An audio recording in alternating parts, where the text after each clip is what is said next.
We kind of have a running theme through a lot of our beers of just kind of like pop culture and things that, you know, are important to us or things that we grew up on. You know, our sales director, Addis, originally had the idea to do the beer SLC Pils, just kind of to honor the movie SLC Punk. And, you know, it's something that, you know, both myself and Addis and many members of our staff, you know, the movie, you know, holds a special place in our hearts and is something we wanted to honor.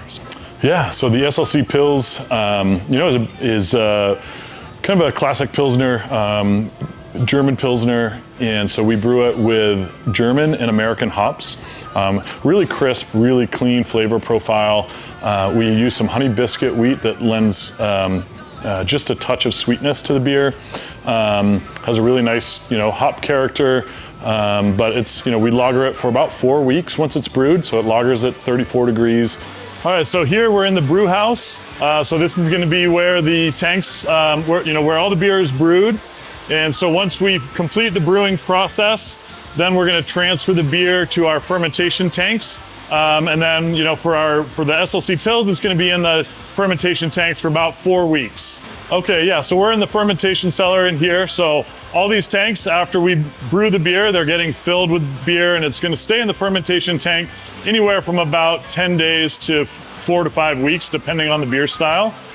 And then once the beer is done fermenting and it's ready to go, then we're going to transfer over to the other room there into our bright tanks. And that's where we're going to then either keg or can the beers. Fresh off the canning line, nice can of SLC Pils.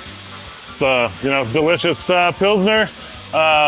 Obviously, you know, in tribute to SLC Punk, everyone here at the brewery is a big fan of the movie, and just wanted to find a way to honor it. So I have a question. How do you like the scene in SLC Punk, you know, where they go to the liquor store?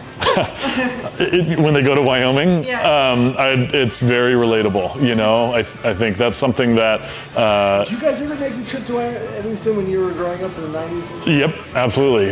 Evanston, and then I actually lived in Moab, Utah for a few years in high school, and so we would go to Grand Junction, Colorado, and so if we were throwing a kegger, we would go get kegs from Grand Junction and bring it back. With Utah, the legislature is always kind of like a give and take. If you are on draft, or in a like grocery convenience store, it can only be 5% or less. And so we can make beer above 5%. We just can't keg it and put it on draft in Utah. So we can can it, and then we can either sell it on site. So if you come to our brewery, you can buy it to go in a can. The only other place that you can get it in a can to go to take home is from the state liquor stores.